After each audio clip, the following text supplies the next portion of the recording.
कस्तूरीतिलकं ललाटपटले वक्षस्थले कौस्तुभम् नासाग्रे वरमौक्तिकं गरदले वेणुकरे कङ्कणम् सर्वाङ्गे हरिचन्दनं सुललितं कण्ठे च मुक्तावली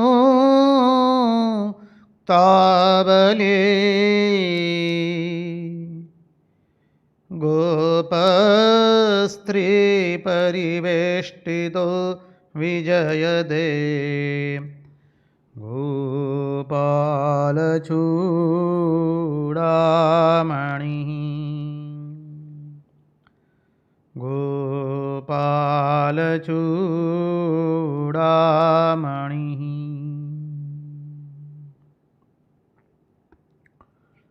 स्वस्ति श्रीगणेशाय नमः। श्री सरस्वत्यै नमः। श्री गुरुभ्यो नमः। नारायणं नमस्कृत्यं नरं चैव नरोत्तमं देवीं सरस्वतीं व्यास ततो जयमुदीरयेत्। नमस्ते शारदे देवी सरस्वती मतिप्रदे वसत्वं मम जिह्वाग्रे सर्वविद्याप्रदा भव। सच्चिदानन्दरूपाय विश्वोत्पत्त्यादिहेतवे तापत्रयविनाशाय श्रीकृष्णाय वयं नुमः। ॐ नमः परमहंसास्वादित चरणकमलचिन्मकरन्दाय भक्तजनमानसनिवासाय श्रीरामचन्द्राय विश्वसर्गविसर्गादि नवलक्षणलक्षितं श्रीकृष्णाख्यं वरं धाम जगद्धाम नमामि तत्। ॐ स्थापकाय च धर्मस्य सर्वधर्मस्वरूपिणे अवतारवरिष्ठाय रामकृष्णाय ते नमः। मुगं करोति वाचालं पङ्गुं लङ्घयते गिरिं यत्कृपात्वमहं वन्दे परमानन्दमाधवम्। कृष्ण कन्हैया लाल की जय। भक्तवत्सल भगवान की जय। वृंदावन विहारी लाल की जय। भगवान श्री राम कृष्ण देव की जय। भागवत भगवान की जय। भागवत भक्त भगवान की जय। ओम नमो भगवते वासुदेवाय।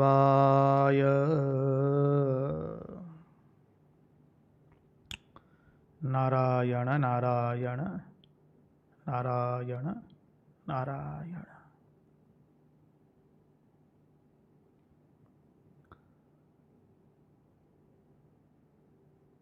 सर्वप्रथम हम पूज्यपाद स्वामी आदि भवानंद जी महाराज के चरणों में हमारे सश्रद्धेय प्रणाम निवेदित करते हैं।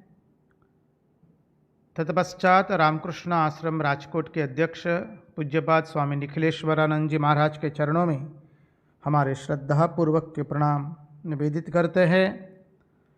उपस्थित पूज्यपाद प्रभु सेवानंद जी महाराज एवं पूज्यपाद शंकरेशानंद जी महाराज और अन्यान्य उपस्थित सन्यासी महात्माओं एवं विरक्तों के चरणों में हम हमारे श्रद्धापूर्वक के प्रणाम निवेदित करते हैं। इस दृश्य श्राव्य माध्यम से जो कोई भी इस भागवत रसामृत का पान कर रहा है, उन सब के हृदय में निवासित उस अनंत अखंड अविनाशी परब्रह्म परमात्मा को मुहुर मुहुर वंदन करके आइए भागवत रसामृत के अंदर में हम अवगाहन करें।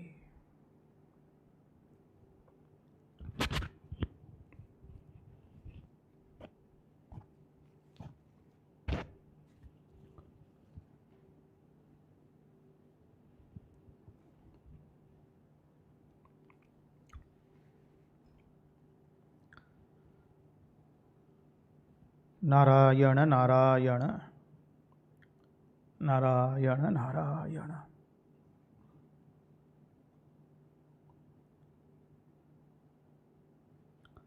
देखिए,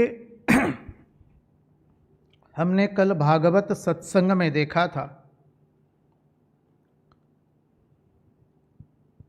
भगवान ने विद्याधर का उद्धार किया है। देखिए, विद्याधर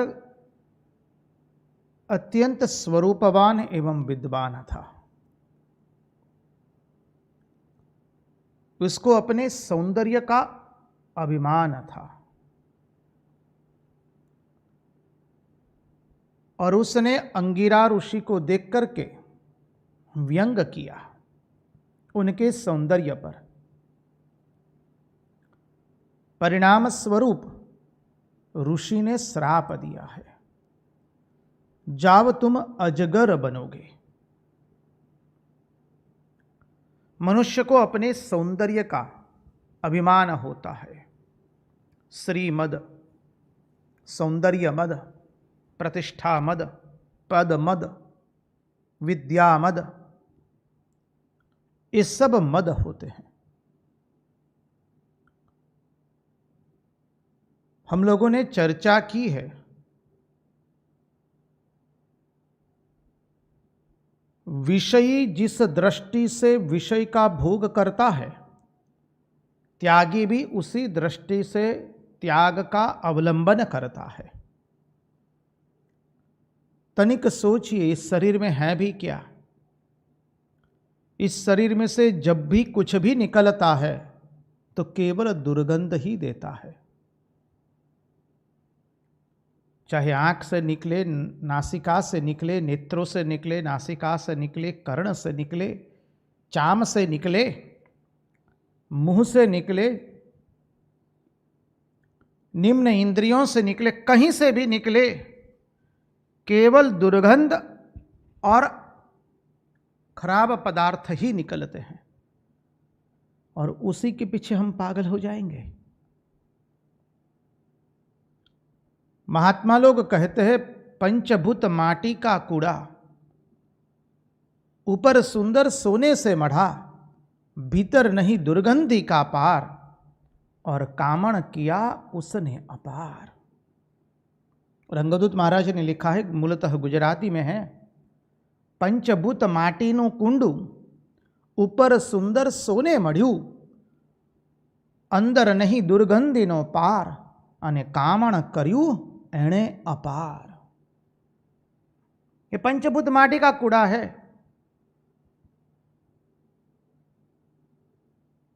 खाली उसको चाम से मढ़ दिया गया है। इसलिए महात्मा लोग विवेक करते हैं। बड़ी सभा में यदि कोई आकर के लघु शंका कर दे तो हमें गंध आती है। छोटा बालक गुरु शंका कर दे तो सब लोग कहते हैं गंदा है, गंदा है। कोई अपने मुंह से उल्टी कर दे तो चित्कार कर देते हम लोग। समर्थ सदगुरु स्वामी रामदास जी के जीवन में प्रसंग आता है। एक बार उन्हें खीर खाने की इच्छा हुई मन में। अरे ये तो जगत को दिखाने के लिए बता रहे हैं। वो खीर मुंह में गई ना गई तब तक खीर की उल्टी कर दी और अपने मन को समझाते यही है खीर खाना। जब उल्टी करके वो बाहर निकलता है तो क्या हालत है उसकी। मन को समझाते हैं महात्मा लोग। महात्मा लोग विवेक और विचार इसलिए करते हैं। इसलिए एक महात्मा जब दूसरे महात्मा से मिलता है तो प्रश्न करता है, दर्शन तो साफ है ना, अर्थात तुम्हारा विवेक विचार साफ है कि नहीं, तुम जो ध्यान कर रहे हो ठीक हो रहा है कि नहीं। और एक कहते हैं कि भाई याद तो है ना आप किस लिए आए हैं। महात्मा लोग प्रत्येक अक्षर के अंदर में विवेक और विचार को प्रदर्शित करते हैं। आप कोई भी साधु सन्यासी से बात करेंगे तो देखिए उसके प्रति शब्द के अंदर में विवेक और विचार आएगा। इसलिए साधन चतुष्टय के अंदर में भगवान आद्य शंकराचार्य द्वारा प्रदत्त साधन चतुष्टय विवेक वैराग्य षट संपत्ति एवं मुमुक्षत्व, रामकृष्ण विवेकानंद वेदांत भावधारा से जुड़े हुए लोगों का यही साधना पथ है। समझ लीजिए, हमें मालूम होना चाहिए हमारी साधना पद्धति क्या है। साधना पद्धति ये साधन चतुष्टय है। पहले विवेक करो, विवेक करना है, शरीर से ही विवेक करेंगे। जितना विवेक करेंगे उतना ही हम दृष्टा बनेंगे, दृश्य बनेंगे नहीं। और दृष्टा जब दृश्य बन जाता है तो वो भोक्ता बन करके सुखी दुखी और दुख भुगतता है। इसलिए महात्मा लोग कहते हैं कि अपने आप में दृष्टापन रखा करो, समभाव रखना है। जब तक ये समभाव नहीं आता है, ये सूक्ष्म विचार है, जब तक मनुष्य के जीवन में समभाव नहीं आता है तब तक हम लोग सुख दुख में झोले खाते रहते हैं। हम सब लोग क्यों सुख में सुखी हो जाते, दुख में दुखी हो जाते? क्योंकि हमारे में समभाव नहीं रहा। किसका समभाव नहीं रहा? वृत्तियों का समभाव नहीं रहा। हम हमारे दृष्टापन से च्युत हो गए। दृष्टापन से च्युत होकर के दृश्य बन गए, और जब दृश्य बने तो तकलीफ हो गई। इसलिए मात्रा स्पर्शास्तु कौन्तेय शीतोष्ण सुख दुःखदा आगमापायिनो नित्या स्थानस्थितिक्षस्व भारत। आगमा अपायिनो अनित्य है, संधि विच्छेद। जो आया है वो जाने के लिए ही आया है। तो मन में जो इच्छाएं आई है वो जाने के लिए आई है। जब इच्छाएं सताती है अपने आप के दृष्टापना में स्थित करने का प्रयत्न करो। महात्मा लोग समझाते हैं। और जो इच्छा आई है वो जाने के लिए आई है, वो प्रतिफलित करता है कि ये संसार असार है, मिथ्या है। कितनी सारी इच्छाएं आई और कितनी सारी इच्छाएं चली गई, और प्रत्येक इच्छा को हम भुगतने का प्रयास करते हैं, परिणाम स्वरूप दुखी हम होते हैं। इसलिए बोले अपने भाव में समभाव रखो। समभाव क्या है? अपने आप में स्थित रहो, अपने दृष्टापना में स्थित रहो। वैराग्य की परिभाषा हमने देखी थी। विवेक जनित बुद्धि से जहां हेयोपादेय शून्य बुद्धि है, विवेक जनित बुद्धि से हेयोपादेय शून्य वृत्ति, उसका नाम है वैराग्य।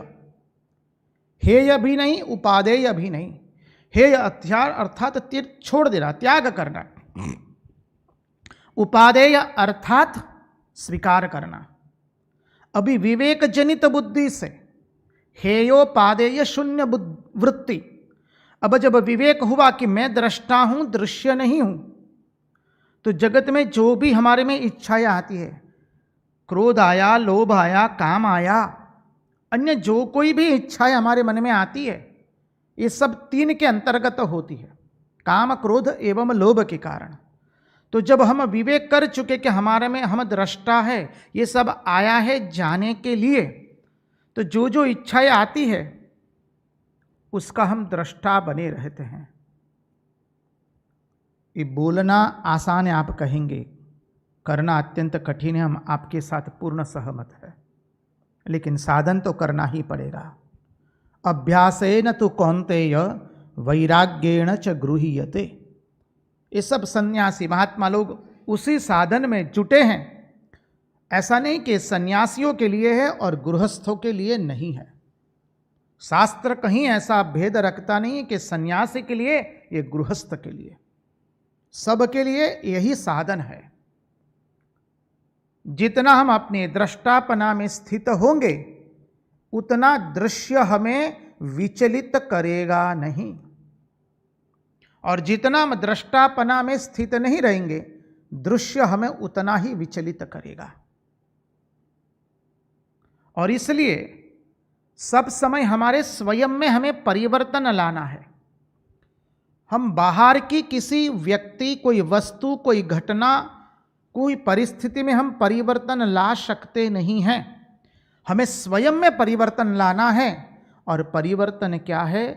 अपने समभाव में स्थित रहना, अपने दृष्टापना में स्थित रहना। विवेक, वैराग्य, षट संपत्ति, शम दम उपरति तितिक्षा श्रद्धा समाधान। शमन करो, शमन करो। अनेकों अर्थ है, सरलार्थ से देखे, सम शांति रखो, शमन करो, अपनी वृत्तियों का शमन करो, वृत्तियों को शांत रखने का प्रयास करो।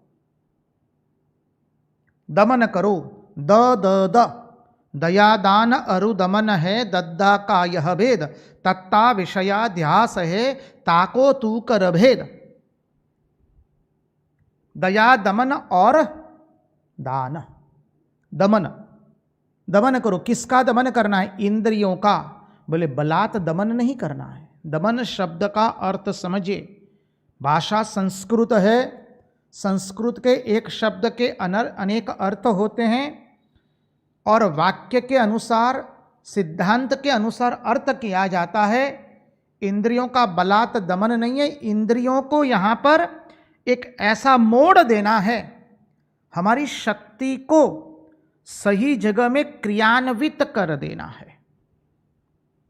इंद्रियों का निरोध करो। इसलिए कहा हमारे सनातन धर्म के जो सिद्धांत है वो मत भूलिए। सेल्फ कंट्रोल, आत्मसंयम। द्वितीय है, हम भोग करते हैं त्याग करने के लिए।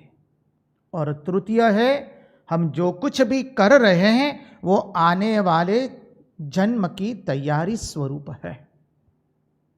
ये तीन सिद्धांत महत्वपूर्ण है हमारे वैदिक सनातन धर्म के। आत्मसंयम ये दमन में आता है। हम भोग करते हैं त्याग करने के लिए। जहां कहीं पर भी मन में इच्छा आई, उस इच्छा के अनुसार कार्य न करना। अपनी इंद्रियों पर काबू है। हमारा मन हमारे वश में है, और जब मन वश में नहीं रहता है तो हमारी दुर्दशा होती है। इसलिए दमन में यह मुख्य सिद्धांत है, आत्मसंयम, सेल्फ कंट्रोल। दूसरा, हम भोग करते हैं त्याग करने के लिए। जो भी हम भोग भुगत रहे हैं, चाहे जिह्वा का हो, नेत्रों का हो, कर्ण का हो, चाम का हो, कोई भी भोग है, शब्द स्पर्श रूप रस गंध से जो भी हम भोग भुगत रहे हैं, याद रखिए उसका हमें त्याग करना है।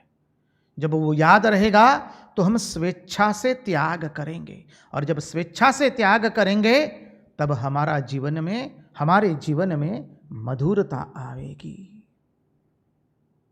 और जो कुछ कर रहे हैं वो आने वाले जन्म की तैयारी है। हमारे भूतकाल ने हमारा वर्तमान बनाया है, हमारा वर्तमान हमारा भविष्य बनाएगा। शम दम उपरति, उपराम करो अपनी इंद्रियों का, वृत्तियों का, चित्त वृत्तियों का। शम दम उपरति तितिक्षा, सहन करो सहन करो सहन करो। स श स, शम दम उपरति तितिक्षा, परिस्थिति को सहन कर लीजिए। किसी के वाक्य को सहन कर लेना, परिस्थिति को सहन कर लेना। अब ये सहनशीलता कब आएगी? जब भीतर में दृष्टापना जगा है, नहीं तो सहन शक्ति आती नहीं है। व्यक्ति परिस्थिति के अनुसार कुछ क्षण के लिए सहन कर लेगा, बाद में रो रो करके उसके ऊपर अपने जीवन को दुखी करता है। वो सहन करना नहीं हुआ है। सहन वही करता है जब बाहर में गर्मी लगी तो हम भीतर में आकर के वातानुकूलित वातावरण में बैठ गए। बाहर गर्मी है तो भीतर आ गए, बाहर वर्षा हो रही है तो भीतर आ गए। तो बाहर में दुख है, समझिए, प्रकृति हमें दुख देती है तो भीतर आ जाइए। बोले भीतर कहाँ? बोले हृदय में आ जाइए। हृदय में सत्संग को जगाइए, हृदय में भगवान नाम स्मरण को जगाइए, हृदय में भगवान का चिंतन कीजिए तो मन शांत हो जाएगा। तुम्हारे भजन राम को पावे, जन्म जन्म के दुख बिसरावे। बाहर में आपत्ति रूपी वर्षा हो रही है तो हृदय के भीतर में झांक लीजिए, वहां भगवान को बिठाया है। भगवान से संवाद कीजिए, भगवान का सत्संग कीजिए, तो आपत्ति रूपी वर्षा हमें विचलित नहीं करेगी।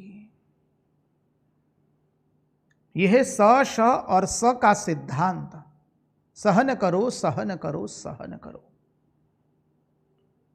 आनंद से सहन करना है। सहनम सर्व दुखानाम अप्रतिकार पूर्वकम चिंता विलाप रहितम। अप्रतिकार पूर्वक सहन करना तो है ही, लेकिन उसके बाद चिंता एवं विलाप करना नहीं है। उसी को सहन करना कहते हैं। यदि चिंता एवं विलाप करके हम सहन करते हैं तो वो सहन हुआ नहीं।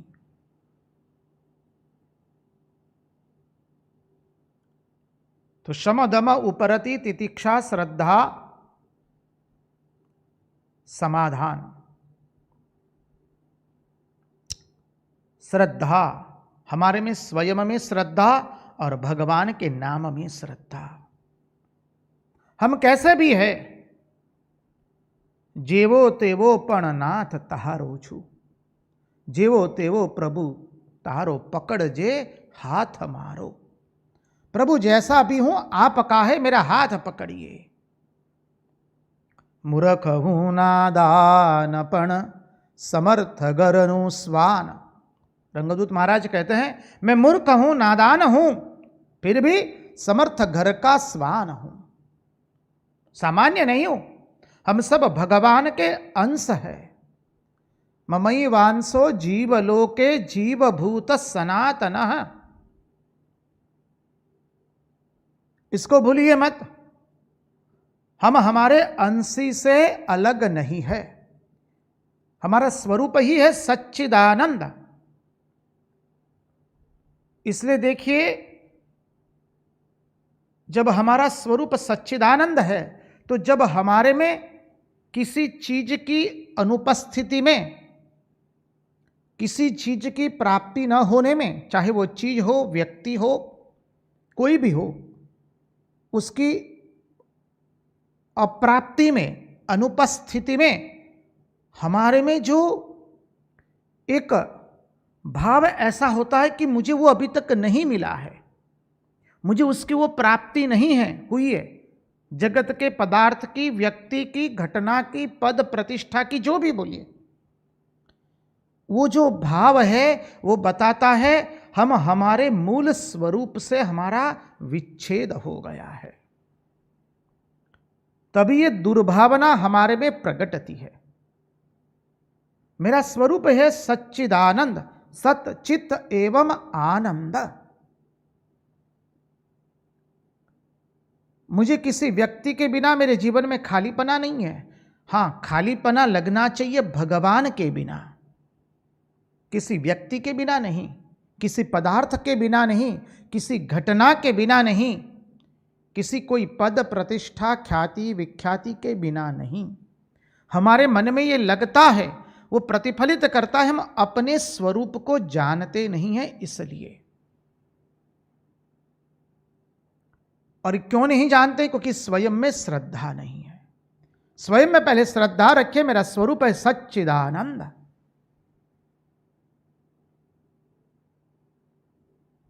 श्रद्धा, इसलिए कहा श्रद्धावान लभते ज्ञानम। श्रद्धा के ऊपर में अनेक उदाहरण दिए हैं श्री रामकृष्ण देव ने रामकृष्ण कथामृत में। श्रद्धा से क्या नहीं होता है। तो शमदम उपरति तितिक्षा श्रद्धा एवं समाधान। समाधान क्या है? वो समता की स्थिति है। मिला राज तो क्या, खोया मकान तो क्या। समझिए,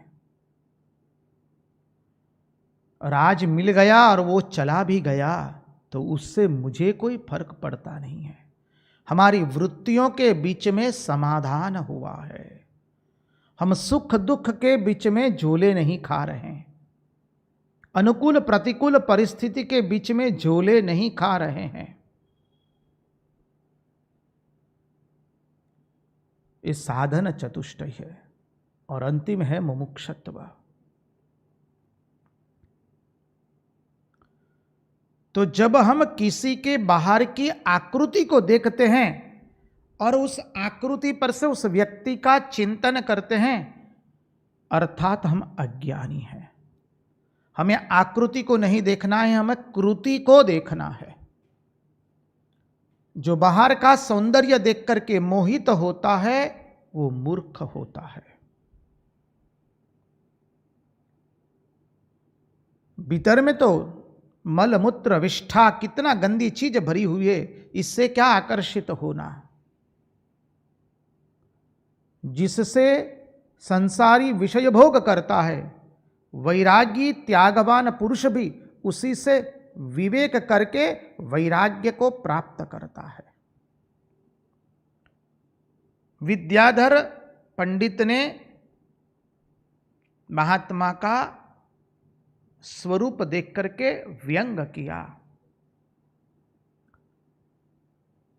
महात्मा ने शाप दिया। महात्मा का शाप कितना फलदायी होता है समझिए। उसे भगवान का स्पर्श हुआ, भगवान के दर्शन हुए, वो अजगर बना। कल हमने इस प्रसंग में देखा, नंद बाबा सत्कर्म करके सो गए थे। देखिए, सत्कर्म करके कभी निद्राधीन होना नहीं है, अर्थात सत्कर्म करके हमें जड़ बनना नहीं है। सत्कर्म का कहीं प्रकाश करना नहीं है। सत्कर्म को छुपाया जाता है और सत्कर्म शुरू करने के बाद जो बंद कर देता है, तो सत्कर्म की कभी समाप्ति होती नहीं है। हम सबने भागवत रूपी सत्कर्म शुरू किया, इसका चिंतन मनन श्रवण मनन शुरू किया, तो देखिए वो कभी रुक न पाए। हमारे जीवन में ये सत्संग चलता रहे, श्रीमद् भागवत का हो, रामचरितमानस का हो, गीता उपनिषद ब्रह्मसूत्र का हो, क्या कोई भी धर्म ग्रंथ, संत महात्माओं के चरित्रों का सत्संग सदैव बनता रहे। तत्पश्चात एक दिन आगे चले,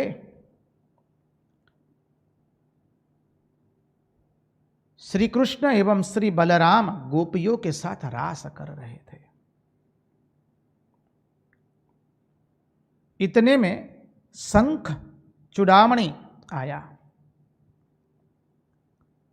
शंख चूड़ामणि आकर के गोपियों को लेकर के हरण करके भाग रहा था, गोपियों का हरण करके। गोपियों ने दुहाई लगाई, कृष्ण कृष्ण पाहि माम रक्ष माम। बलराम जी गोपियों की रक्षा के लिए वहीं रहे। श्री कृष्ण शंख चूड़ामणि के पीछे भागते हैं, दौड़ते हैं और शंख चूड़ामणि का वध कर दिया।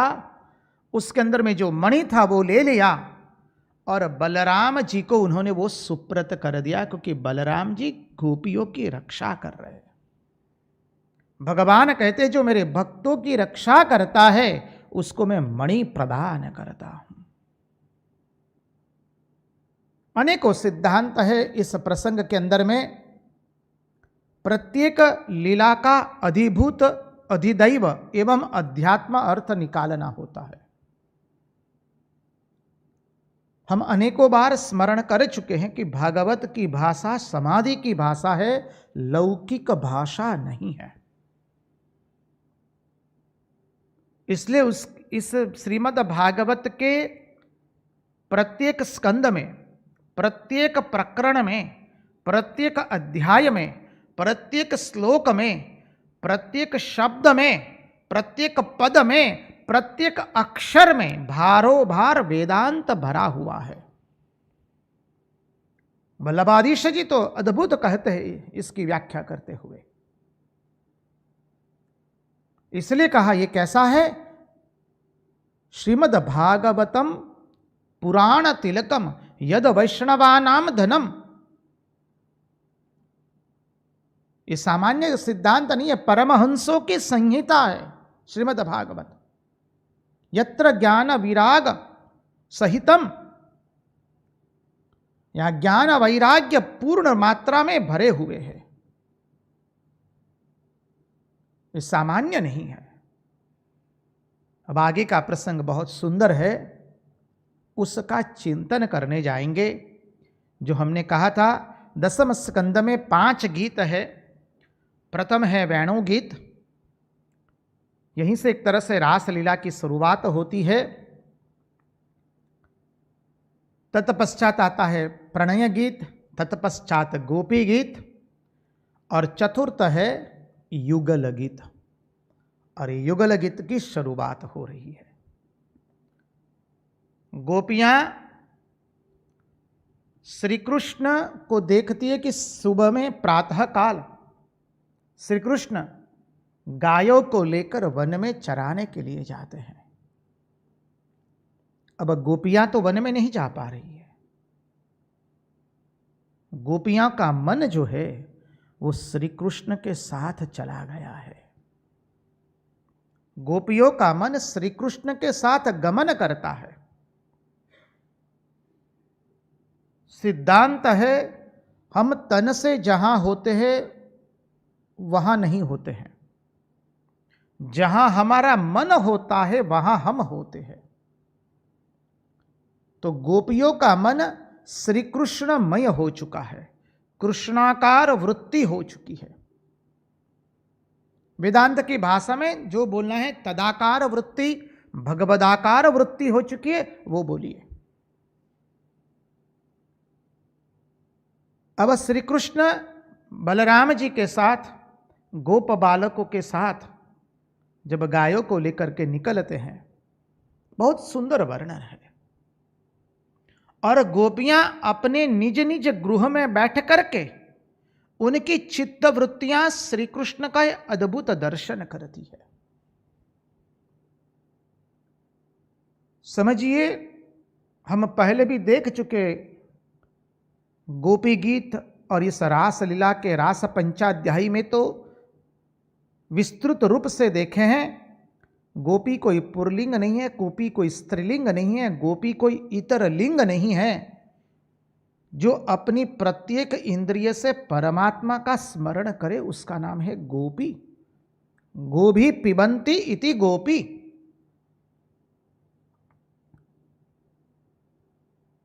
जो श्री कृष्ण को गुप्त रखे वो है गोपी। जो स्वयं के प्रेम को गुप्त रखे वो है गोपी। गो अर्थात इंद्रियां, जिसकी इंद्रियां कृष्णाकार हो चुकी है वो है गोपी। जिनके नेत्र श्री कृष्ण के सिवा अन्य किसी का दर्शन ही नहीं करते हैं, अर्थात जिनके नेत्र अत्र तत्र सर्वत्र केवल श्री कृष्ण ही देखता है, वो है गोपी। और ये जो युगल गीत है भगवान का अद्भुत है। देखिए ये युगल गीत जो है वो ध्यान का विषय है, ये सामान्य गीत नहीं है। जैसे रास पंचाध्यायी में प्रणय गीत में हमने देखा, वेणु गीत में भी देखा, गोपी गीत में भी देखा, एक एक प्रसंग ध्यान का प्रसंग है। यहां गोपियां श्री कृष्ण का ध्यान करते करते श्री कृष्ण की अद्भुत लीलाओं को देख रही है। इस युगल गीत, वेणु गीत, प्रणय गीत, इन सभी गीतों का भाव लेकर वल्लभाधीश जी ने, आचार्य ने बहुत सुंदर दामोदर स्तोत्र बनाया है। आप सब लोग वो स्तोत्र जानते होंगे, विशेष करके जो गुजरात के निवासी है उनको तो ये श्लोक मुखस्थ होता है। अद्भुत ये श्लोक है। इस श्लोक की विशेषता को समझिए, इसमें इतना गूढ़ार्थ भरा है, ये कोई सामान्य स्तोत्र नहीं है। इस स्तोत्र को धीरे धीरे गाया जाता है। उस स्तोत्र की हम आवृत्ति करेंगे, तत्पश्चात युगल गीत में प्रवेश करेंगे। क्योंकि इस श्लोक की जो आवृत्ति करेंगे उसमें जो श्लोक है वो युगल गीत की पार्श्व भूमिका के रूप में है। उतना ही नहीं, वो समग्र भागवत की पार्श्व भूमिका के अंदर में है। उस स्तोत्र के बारे में महात्मा लोगों ने हाथ जोड़ करके कह दिया, इसका वर्णन नहीं कर सकते हैं, इतना अद्भुत वो स्तोत्र है। जो लोग जानते हैं हमारे साथ उसका स्तवन कर सकते हैं। आइए हम प्रवेश करें। करारविंदे न पदारविंदम मुखारविंदम विनवेशयन्दम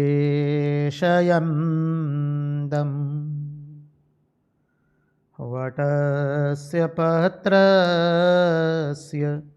पुटे शयानं बालं मुकुन्दं मनसा स्मरामि।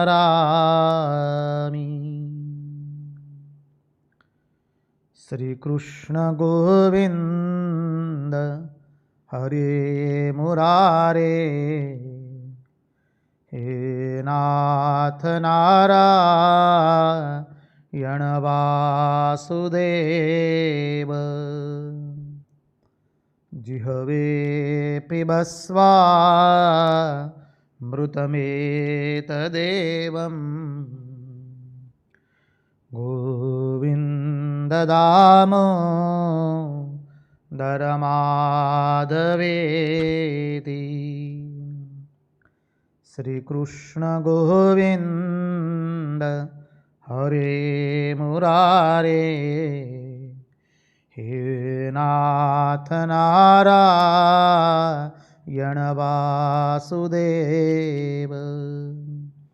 जिह्वे पिबस्वा मृतमेतदेवं गोविन्ददामोदरमाधवेति।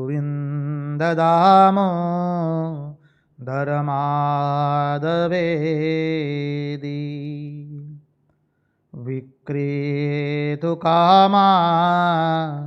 किल गोपकन्या, मुरारिपादार्पितचित्तवृत्ति।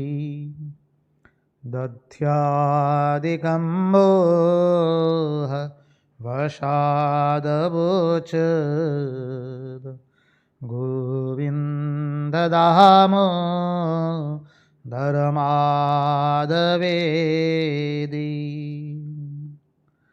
गृहे गृहे गोपवधूकदम्बा सर्वे मिलित्वा समवाप्य योगम् पुण्यानि नामानि पठन्ति नित्यं गोविन्ददामोदरमाधवेदी सुखावसाने इदमेव सारम् दुःखावसाने इदमेव ज्ञेयम् देहावसाने इदमेव जाप्यम् गोविन्ददामोदरमाधवेदी सुखं शयाना निलये निजेपि नामानि विष्णो प्रबदन्ति भर्त्या ते निश्चितं मयतां व्रजन्ते गोविन्ददामोदरमाधवेदी श्री कृष्ण राधा वरगोकुलेश गोपाल गोवर धननाथ विष्णु जिह्वे पिबस्वा मृतमेतदेवं गोविन्ददामोदरमाधवेदी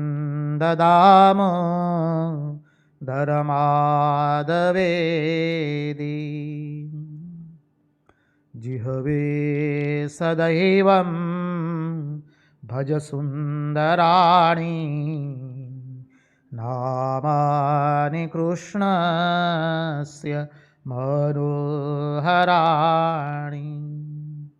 समस्तभक्तार्थ विनाशनानि गोविन्ददामोदरमाधवेदी।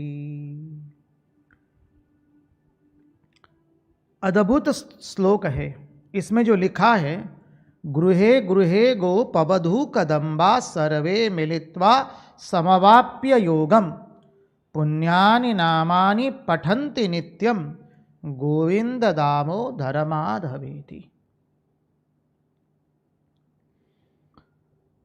गृहे गृहे गोपवधू कदम्बा, जब भगवान गायों के साथ बछड़ों के साथ वनगमन करते हैं तब गोपियां क्या करती है?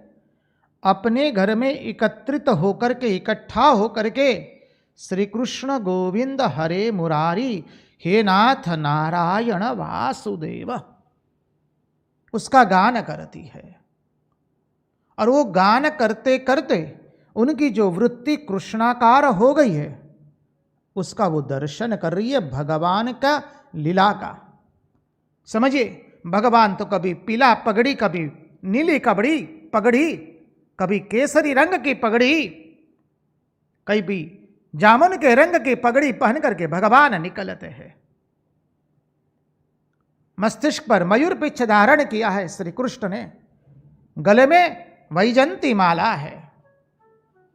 अरे वैजंती माला घुटनों तक है, समझिए। और अधरों पर बंसी है। आगे गायें चल रही है, बछड़े हैं और भगवान बीच में है, पीछे गोप बालक है और भगवान का जय जयकार कर रहे। कृष्ण कन्हैया लाल की जय, कृष्ण कन्हैया लाल की जय, जय जयकार कर रहे गोप बालक। और भगवान अपनी अद्भुत छटा में व्रज में से निकल करके वन में जाते हैं और गोपियां भगवान के दर्शन करती है, वन में भगवान की लीला का दर्शन करती है। बहुत सुंदर श्लोक है। उसकी एक आवृत्ति करके उसके अर्थ को देखने का प्रयास करेंगे। गोप्य ऊचुः वाम बाहु कृत वाम कपोलो वल्गित ब्रुरधरार्पित वेणुं कोमलांगुलिभिराश्रित मार्गं गोप्ययिष्यति यत्र मुकुंदः। भगवान जब ये ध्यान का विषय है, अपने हृदय में ओ मानव इसकी छवि अंकित कर दो। भगवान जब वन में गए हैं तो वन के सरोवर, उसमें जो अद्भुत कमल खिले हैं, कमल भगवान की उपासना कर रहे हैं, खिल के भंवरे गुंजन कर रहे हैं। वन के लताएं पुष्प नवपल्लित हो चुकी है। वृक्ष अपनी डालियों को भगवान के पाद पद्मों में झुका झुका करके अपने फल, अपनी डालियों, अपने पुष्पों को अर्पित कर रहे हैं। श्री कृष्ण गायों को लेकर बैठे हैं। अरे वटवृक्ष के नीचे बैठे हैं, पीला पीतांबर पहना है, सुंदर पीली सी पगड़ी पहनी है हमारे प्राण प्रिय श्याम सुंदर ने, नीलमणि ने। और क्या किया है? कपोल को बाईं ओर झुका दिया है। समझिए, कपोल को बाईं ओर झुका दिया है। भगवान की अलकावली, भगवान के मस्तिष्क में से बने, अर्थात भगवान की अलकावली थोड़ी बाहर निकली हुई है। अधरों पर सुंदर वेणु धारण की है। भगवान को गायों ने घेर लिया है बैठ के, और भगवान वेणुनाद कर रहे हैं। अधरों पर सुंदर सी मुस्कान है, और इतना सुंदर वेणुनाद कर रहे हैं। भगवान का ये सुंदर अनुपम सौंदर्य है। प्रकृति चारों ओर खिली है। जमुना जी का जल स्तब्ध हो गया है। अरे आकाश मार्ग से देवियां जा रही है विमान में, भगवान के अनुपम सौंदर्य को देखकर स्तब्ध बन गई है। देवियां अपने भान खो चुकी है।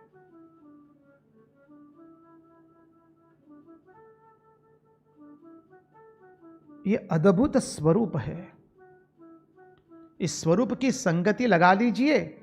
जब से हमने देवकी वसुदेव ने जो स्तुति की थी, गर्भ स्तुति से लेकर के जब भगवान का प्रगटीकरण हुआ है कारागार में, तमद्भुतम बालकम अम्बुजेक्षणम, ये कैसा है? अद्भुत है।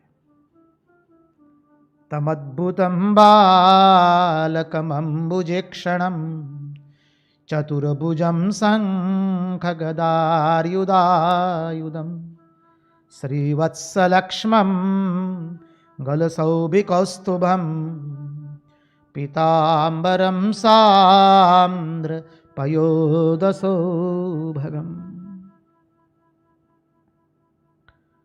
जो कोई देखता है वहीं पर स्तंभित हो जाता है, चल अचल बन जाता है, और अचल चल बन जाते हैं।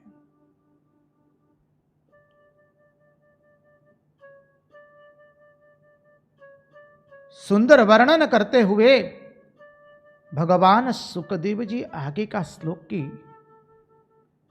रचना करते हुए, आगे का श्लोक का गान करते हुए कहते हैं, व्योमयानवनीतः सह सिद्धैर्विस्मितास्तुदपदार्य सलज्जाः काममार्गण समर्पितचित्ताः कश्मलं युयुरपस्मृतनिभ्यः। जो अर्थ अभी हमने चिंतन किया, आकाश मार्ग से देवियां जा रही हैं, वो स्तब्ध हो चुकी है भगवान के ये अनुपम सौंदर्य को देख करके। देखिए, ये ध्यान का विषय है, ये ध्यान की लीला है। भावना प्रधान व्यक्ति अपनी भावनाओं को भगवान की ओर इस अनुपम दृश्य का चिंतन करके अपनी भावनाओं को भगवान की ओर प्रवाहित कर देता है।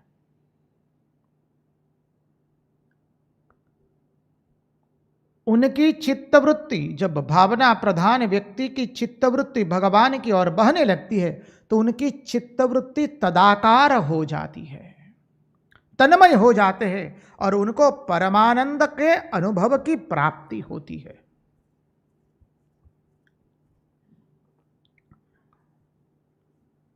वंशी ध्वनि से सिद्धों की देवियां भी मोहित हो जा रही है, स्तब्ध हो जाती है, जैसे चित्र लिखित दृश्य खड़ा हो गया है। आगे के श्लोक की आवृत्ति करते हुए हम आगे प्रवेश करें। तरहि भग्रगतयः सरितो वै तत्पदाम्बुज रोजनीलनीतम स्पृहयतिर्वयमिवा बहुपुण्याः प्रेम विपीतभुजा स्तिमितापः। भगवान जब वंशी ध्वनि करके गायों की, गिरिराज की तलटी से गायों को जब बुलाते हैं अपनी ओर, तब वन की लताएं, वन के पुष्प, वन के वृक्ष जो है वो अपने फल फूल बिछा करके भगवान का स्वागत कर रहे हैं। भगवान के चरणारविंद में अपना श्रेष्ठ वो अर्पण कर रहे हैं। इसलिए हम पहले भी देख चुके हैं, वृंदावन में कुछ जड़ नहीं है, यहां पर सब कुछ चैतन्य है। यहां कुछ जड़ नहीं है, गिरिराज जड़ नहीं है, लताएं पुष्प वृक्ष जड़ नहीं है, सब चिन्मय है। और वो लोग भगवान के चरणारविंद में अपनी भावना को प्रकट करते हुए कहते हैं कि हम श्री कृष्ण को पहचानते हैं, ये साक्षात विष्णु है, समझिए, और ये हमारे हृदय में विराजमान है, वे उनको, हम उनको नमस्कार करते हैं। वृक्षों से मधुधारा का क्षरण होने लगता है और उनके शरीर में रोमांच होने लगता है। अरे हरिण एवं हिरणी एक टस भगवान की ओर देखती रहती है। गायों के मुंह में जो घास था वो वैसा का वैसा रह गया। बछड़े जो गायों के आंचल से दूध पी रहे थे तो बछड़ों के मुंह फटे रह गए। पक्षियों ने पंख फड़फड़ाना बंद कर दिया। हरिण एवं हरिणी की आंखें पलक नहीं मारती है, सब स्तब्ध बन गए। आगे के श्लोक में वर्णन करते हुए कहते हैं,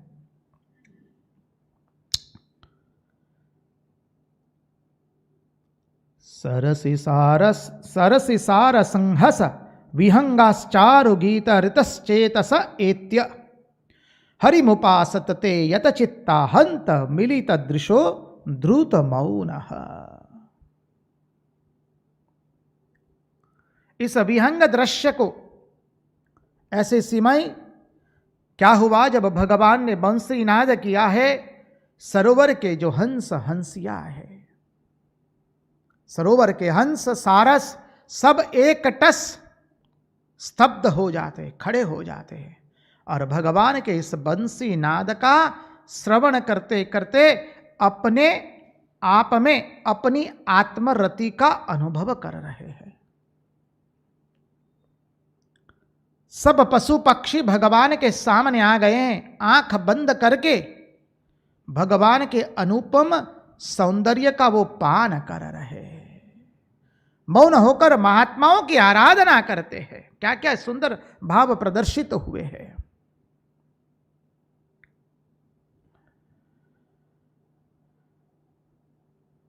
ये वेणु युगल गीत जो है वो ध्यान का विषय है।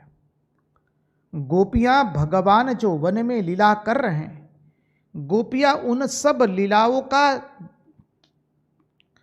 दर्शन अपने घर में बैठे बैठे कर रही है। ये गोपियों की विशेषता है, क्योंकि गोपियों की वृत्ति कृष्णाकार हो गई है, भगवदाकार वृत्ति हुई है। अंतिम श्लोक देखते हैं, क्योंकि हमें आगे के विषय में प्रविष्ट होना है।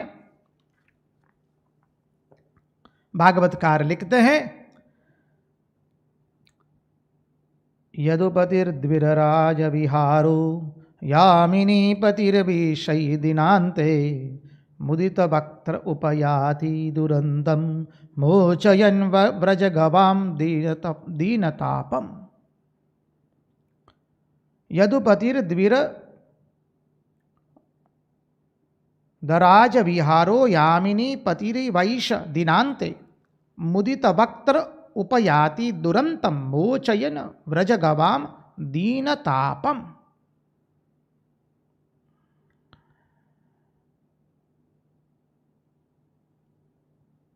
देखिए,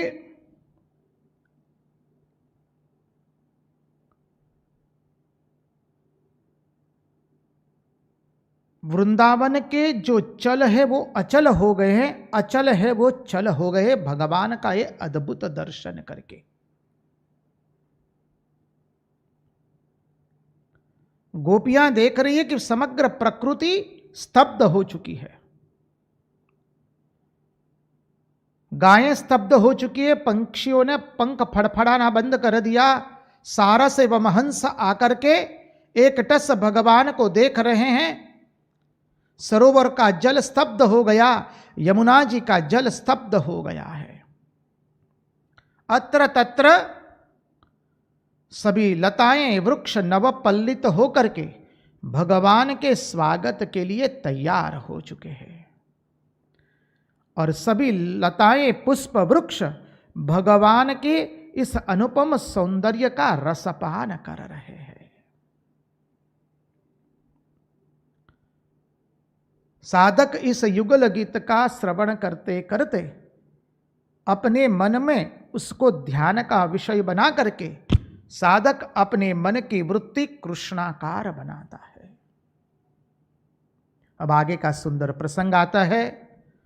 हमें तो अभी आगे के लीला में प्रविष्ट होना है।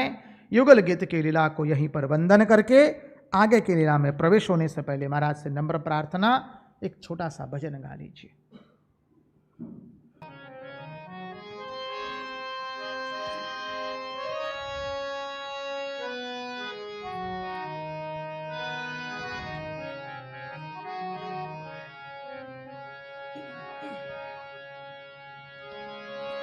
ओ हवेली बंधावी दऊं, हवेली बंधावी दऊं, श्री जी तारा नामनी ध्वजाओ फरकावी दऊं, हर तारा नामनी हवेली बंधावी दऊं, श्री जी तारा नामनी।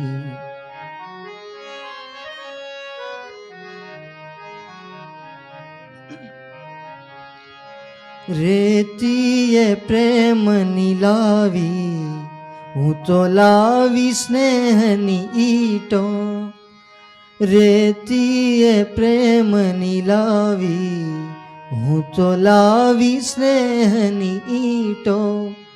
રેડી રે લાગણીઓ મેં ચણાવી છે ભાવની ભીતો.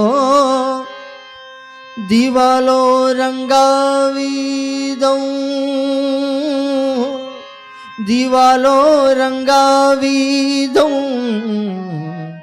ગોકુળિયા ગામની ધજાઓ ફરકાવી દઉં.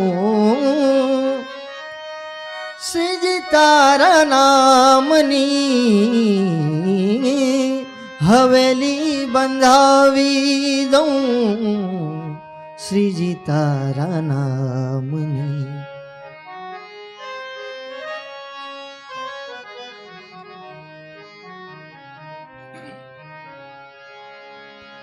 માનવ તણા ફળીએ આજ બોલાવ્યા છે મેં દેવોને. માનવ તણા ફળીએ આજ બોલાવ્યા છે મેં દેવોને. સત્સંગને અપનાવીને છોડી મેં કૂટેવોને. ઓ સત્સંગને અપનાવીને છોડી છે મેં કૂટેવોને. હૃદયમાં કંડારી દઉં, હૃદયમાં કંડારી દઉં. મૂરત શ્રીનાથની ધજાઓ ફરકાવી દઉં. હરિ તારા નામની હવેલી બંધાવી દઉં. શ્રીજી તારા નામની હવેલી બંધાવી દઉં. શ્રીજી તારા નામની હવેલી બંધાવી દઉં. શ્રીજી તારા નામની. કૃષ્ણ કનૈયા લાલ કી જય.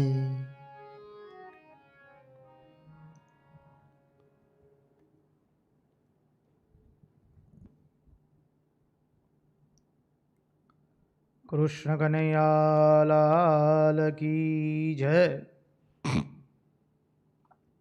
गोपियाँ कहती है अंत के अंदर में, हम तो श्री कृष्ण की चाल चलन चितवन और वंशी ध्वनि से ऐसे मोहित हो गई है कि हम वृक्ष की तरह स्तब्ध हो चुकी है। चल अचल बन गया, अचल अचल बन गया। समझिए, जब हमारे श्री कृष्ण प्राण प्यारे मणि धारण करते हुए जब गायों को गिनते हैं, गोप बालकों के साथ खड़े होकर के गोप बालक के कंधे पर बंसरी रख करके, अपना एक हाथ रख करके जब बंसरी वादन करते हैं, तब उनका जो स्वरूप होता है वो देख देख करके हमें तो वहीं से हटने की इच्छा नहीं होती है।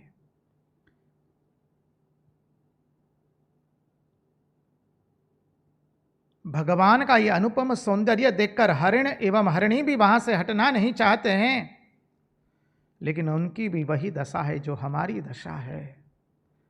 हम भी भगवान को छोड़ करके नहीं जाना चाहती है, फिर भी जाना पड़ता है। वैसे हरिण एवं हरिणियों को भी भगवान के अनुपम सौंदर्य को देख करके भगवान जब वन से व्रज गोकुल में, वृंदावन में पुनः पधारते हैं, तब उन्हें भी भगवान की देखने की जो इच्छा थी वो जैसे परिपूर्ण नहीं हुई है। सतत वो देखते रहना चाहती है, अपनी अनिच्छा होते हुए भी उनको पुनः लौटना पड़ता है। ये हरिण एवं हरिणियों की क्या मनोव्यथा है, मनोदशा है, वो अच्छी तरह से जानते हैं। ये हृदय में इस भाव को अंकित कर दीजिए, इस दृश्य को अंकित कर दीजिए।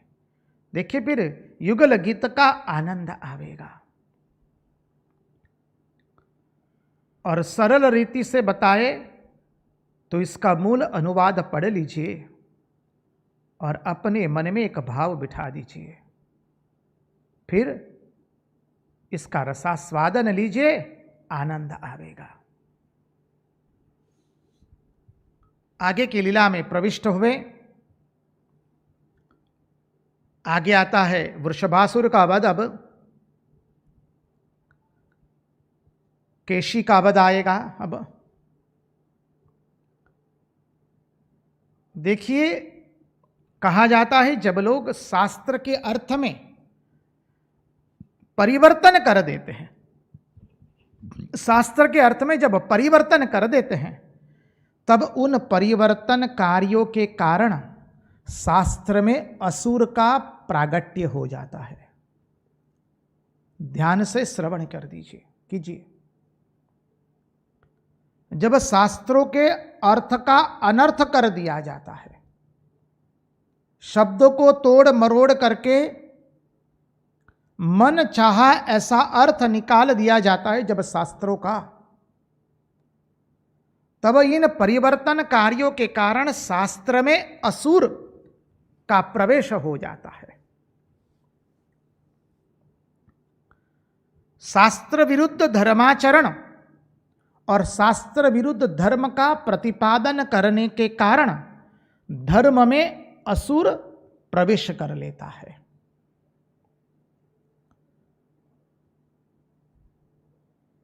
जब लोग अशास्त्रीय रीत से चित्त की एकाग्रता को ही समाधि का जब नाम दे देते हैं, तब योगाभ्यास में अर्थात समाधि में असुर प्रकट हो जाता है। ये तीन असुर है, वृषभासुर, व्योमासुर एवं केशी। जब शास्त्र के अर्थों का अनर्थ कर दिया जाता है, देखिए कभी अवतारों की तुलना नहीं करनी होती है। अवतार की जो तुलना करने जाए, समझ लीजिए शास्त्र प्रमाणित वह बात नहीं है। एक अवतार की तुलना दूसरे अवतार से नहीं की जा सकती है। एक अवतार का प्रकटीकरण कुछ एक काल में हुआ है, कुछ एक दिव्य लीला को प्रकट करने के लिए, और उस अवतार कौन से अंश से आया है। श्रवण कीजिए, हमने भागवत के चिंतन में किया था, रामावतार को कृष्णावतार के साथ तुलना नहीं कर सकते, कृष्णावतार की रामावतार के साथ नहीं, और अन्य किसी अवतार की रामकृष्ण अवतार के साथ भी तुलना नहीं कर सकते हैं। लिख कर रख दीजिए, यदि तुलना करने जाते शास्त्र विरुद्ध है। शास्त्र में असुर प्रवेश हो गया। श्री राम सत की प्रधानता से है, इसलिए रामो धर्मः विग्रहवान है। चित्त की प्रधानता से नारायण है, कपिल भगवान है, व्यासदेव है। यह अवतार चित्त की प्रधानता से हुआ है, और आनंद की प्रधानता से श्री कृष्ण है। श्री रामकृष्ण देव भी शुद्ध सत्वगुण की प्रधानता से अवतार है, इसलिए यहां पर ध्यान मुख्य है इस अवतार में। समझिए, प्रत्येक युग में युग के अनुरूप उस युग में जिस लीला का प्रतिपादन करना होता है, जिस लीला को दिखानी होती है, वो अवतार का प्रगटीकरण होता है। अवतार केवल 10 अवतार नहीं है, 24 अवतार नहीं है। भागवत साफ शब्दों में कहता है, इसलिए अवताराः असंख्याः। अवतार असंख्य होते हैं। कभी ये मत समझिए इतने ही अवतार है भगवान के।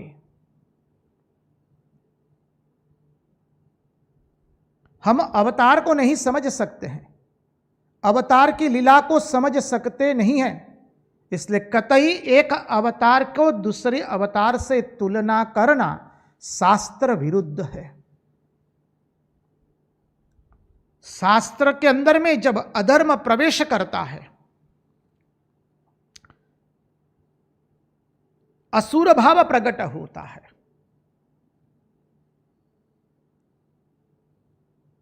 ये शास्त्र केवल बोले त्याग के लिए है, जीना। शास्त्र केवल त्याग नहीं सिखाते हैं, शास्त्र धर्म अर्थ काम एवं मोक्ष चारों पुरुषार्थ सिखाते हैं। हमारे भारतीय वैदिक धर्म के अंदर में, वैदिक सनातन धर्म के अंदर में कुछ पिछले 500, 1000, 1500 वर्ष से ऐसी प्रणाली चली कि शास्त्र केवल त्याग ही त्याग सिखाते हैं, जीना। शास्त्र धर्म भी सिखाते हैं, अर्थ भी सिखाते हैं, काम भी सिखाते हैं और मोक्ष भी प्रदान करते हैं। शास्त्र का अध्ययन इसलिए गुरु प्रदत्त प्रणाली से करना होता है। शास्त्र केवल सन्यासियों के लिए है, गृहस्थों के लिए नहीं है। ये भ्रांत धारणाएं हैं सब। शास्त्र सबके लिए है। शास्त्र मां भगवती हम सब के लिए और हम सबको अपनी ओर वो आकृष्ट करती है भिन्न भिन्न रीति से। हमने देखा है शास्त्र लोभ देकर हमको अपने पास बुलाता है, ये करोगे तो ये फल मिलेगा। देखिए हमारे यहाँ अधिकांश जो स्तोत्र होते हैं, उस स्तोत्र के अंत में स्तोत्र का फल दिया जाता है और उस स्तोत्र का फल पठन करना होता है। कई लोग स्तोत्र का अंत में जो स्तोत्र का फल होता है वो पठन नहीं करते हैं और कहते हैं अरे ये स्तोत्र सब केवल अर्थ प्राप्ति के लिए, काम प्राप्ति के लिए, धर्म प्राप्ति के लिए लिखे हैं, वो हमारे काम के नहीं है। देखिए धर्म हमारा शास्त्र केवल त्यागियों के लिए नहीं है, भोगियों के लिए भी है, कामी के लिए भी है, धर्म का अनुसरण करने वाले धार्मिक लोगों के लिए भी है। हमारी दृष्टि हमें कहीं संकुचित नहीं बनानी है। कई लोग रुद्राष्टाध्यायी, जिसे दक्षिण भारत में नमकम चमकम कहते हैं, बोले नमकम का पाठ करते, चमकम का पाठ नहीं किया जाता है। ये भ्रांत धारणाएं समझ लीजिए। ये शास्त्र विहित नहीं है, शास्त्र विरुद्ध है। हमारा कोई भी स्तोत्र पाठ, रुद्राष्टाध्यायी हो कि कोई भी स्तोत्र हो, वो सब के लिए है, त्यागियों के लिए, भोगियों के लिए, सुख प्राप्त करने वालों के लिए, धर्म के लिए। इसलिए हमारा धर्म किसी को लोभ लेकर के बुलाता है अपने पास, किसी को भय देकर के बुलाता है। देखिए इसलिए हमारा जो दुर्गा सप्तशती का पाठ करते हैं, जिसे बंगाल के अंदर में चंडी पाठ कहा जाता है, वो दुर्गा सप्तशती के अंदर में भी उसका जो हम स्तवन करते हैं, उसके सुंदर सुंदर फल लिखे हैं। अरे सुंदर युवान नारी तुमको प्राप्त होगी, धन प्राप्त होगा, ऐश्वर्य प्राप्त होगा।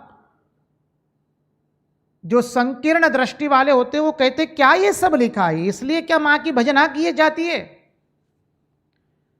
याद रखिए, मां की भजना करने वाले केवल त्यागी नहीं हो सकते हैं।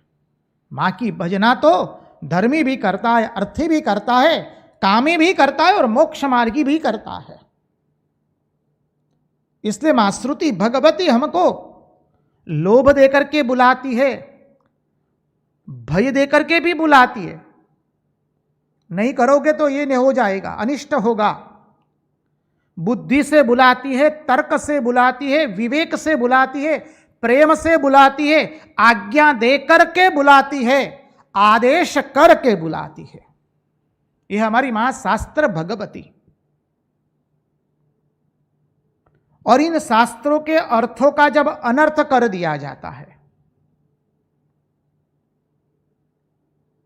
तब क्या होता है? शास्त्र में असुर का प्रवेश आ जाता है। भगवान ऐसा चलते थे, ऐसा खाते थे, इसलिए ऐसा ही खाना, ऐसा चलना।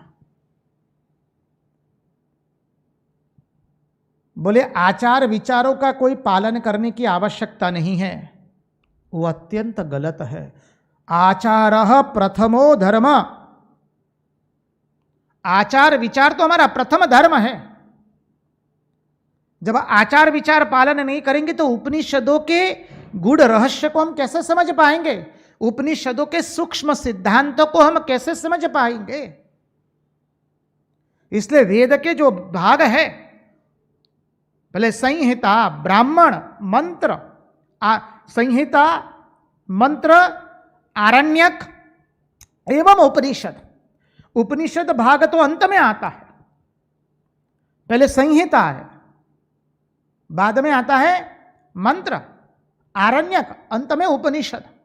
और हम सीधे जब उपनिषद पढ़ते हैं, संहिता, मंत्र और आरण्यक को छोड़ देते हैं तो बहुत बड़ी गलती ये हो जाती है, शास्त्र के, उपनिषदों के सूक्ष्म सिद्धांतों की धारणा नहीं कर पाते हैं।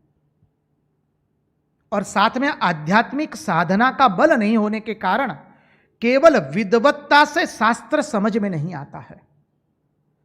केवल भाषाविद होने से, केवल व्याकरणविद होने से, केवल विद्वत्ता होने से शास्त्र समझ में नहीं आता है। शास्त्र समझने के लिए श्रद्धा चाहिए, भगवत प्रेम चाहिए और साधन चाहिए। इसलिए कहते हैं ना, विद्यावताम भागवते परीक्षा। विद्यावान लोगों की परीक्षा भागवत में हो जाती है, जो विद्वान होते हैं, संस्कृत के, व्याकरण के। अब भागवत समझने के लिए क्या हमको विद्वान बनना पड़ेगा? जी ना। भागवत के आचार्य महात्मा लोग सब एक स्वर से कहते हैं, भागवत को समझने के लिए अपने हृदय की भावना को बनाइए। विद्वत्ता है पर भावना नहीं है, श्रद्धा नहीं है, तो भागवत के मर्म को, गूढ़ार्थ को समझ नहीं पाएंगे, उपनिषदों के अनुपम सिद्धांतों को समझ नहीं पाएंगे। इसलिए शास्त्र का अर्थ का अनर्थ जब करते हैं तब शास्त्र में असुर का प्रवेश होता है। धर्म में धर्माचरण का विरोध करके आचार विचार का विरोध किया। बोले आचार विचार कुछ पालन करने की जरूरत नहीं है, छोड़ दो इन आचार विचारों को, केवल हम ब्रह्मास्मि उसका चिंतन करो। आचारः प्रथमो धर्म, भगवान आद्य शंकराचार्य इसलिए बताते हैं। श्री रामकृष्ण देव ने अपने जीवन से उसको बताया है। अवतार कुछ तोड़ने नहीं आता है, अवतार जोड़ने आता है। हम पुनः उस प्रसंग की पुनरुक्ति कर देंगे। हमने चिंतन किया था, श्री रामकृष्ण देव आचारनिष्ठ ब्राह्मण हैं, परंपरा को पूर्ण रूप से अनुसरण करते हैं। इसलिए विद्यारण्य स्वामी ने कहा, traditions are to be maintained. परंपराओं का वहन करना है, परंपराओं का अनुसरण करना है। एक स्तर आता है जब परंपराओं का अतिक्रम अपने आप हो जाता है, आचार विचार का अतिक्रम अपने आप हो जाता है। आचार विचार का अतिक्रम करना नहीं पड़ता है।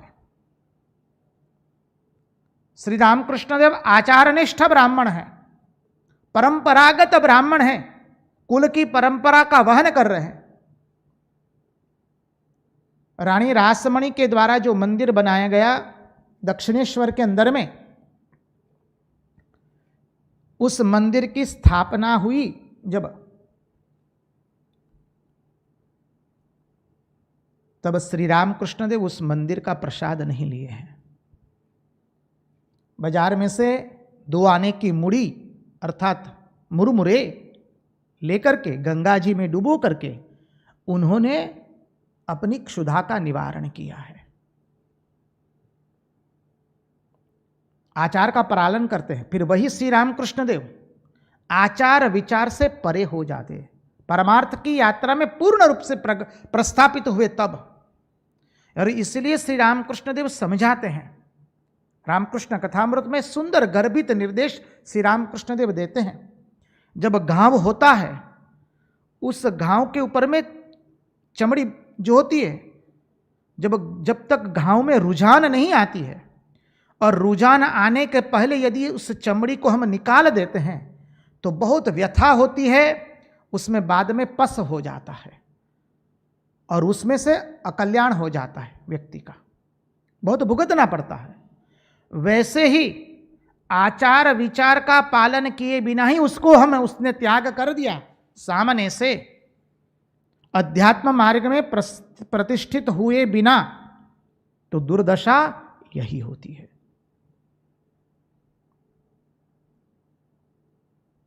आचार विचार आवश्यक है। आचार विचार धर्म की पूर्णाहुति नहीं है, अल्प विराम एक सोपान है। वो पूर्ण बिंदु, पूर्ण विराम नहीं है, पूर्ण सोपान नहीं है, लेकिन आचार विचार अत्यंत आवश्यक है। इसलिए कहा, जब शास्त्रों के अर्थों का अनर्थ कर दिया जाए तब शास्त्र में असुर प्रकट हो जाता है। धर्म में जब असुर प्रकट हो जाता है, धर्माचरण के नाम पर अनेक कुछ का हम अतिक्रम कर देते हैं, तब वृषभासुर आता है। समझिए, शास्त्रों का अर्थ का अनर्थ करते तब केशी प्रकट होता है, और चित्त की एकाग्रता को यदि हम समाधि कह दे तो व्योमासुर प्रकट होता है। तो पहले वृषभासुर आता है भगवान के पास। समझिए, शास्त्र विरुद्ध धर्म का प्रतिपादन, तब धर्माचरण में क्या हो गया? असुर भाव प्रकट हो गया। शास्त्र विरुद्ध धर्माचरण करना शुरू कर दिया, न खाने का खाने का, न पीने का पीने का, जो मन में आया, कोई विवेक नहीं, कोई विचार नहीं, कुछ नहीं।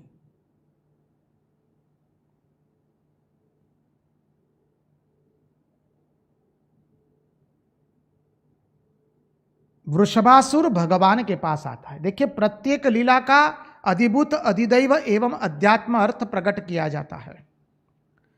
जब वृषभासुर आता है तो उसने क्या किया?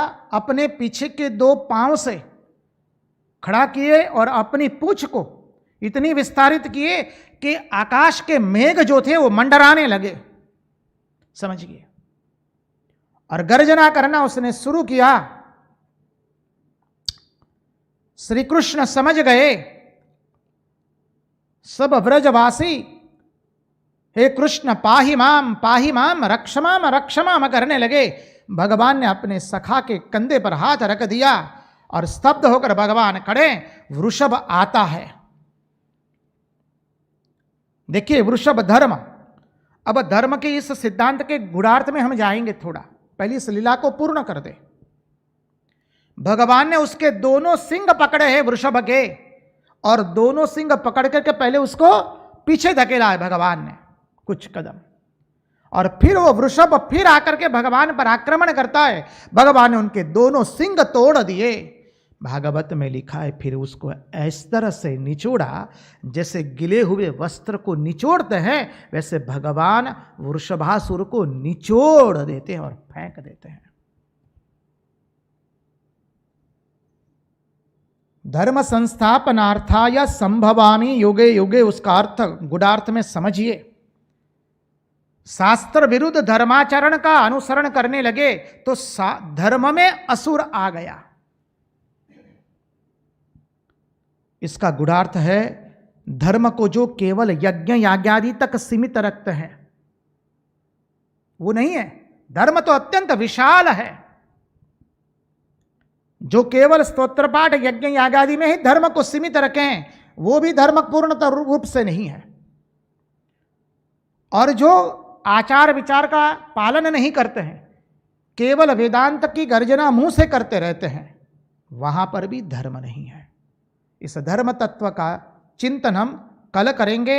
आज यहीं पर उन्हीं की वाणी उन्हीं को समर्पित करते हुए कृष्ण कन्हैया लाल की जय, भक्तवत्सल भगवान की जय, वृंदावन बिहारी लाल की जय, सब संतन की जय, सब भक्तन की जय। ओम नमः पार्वती पतये, हर हर महादेव।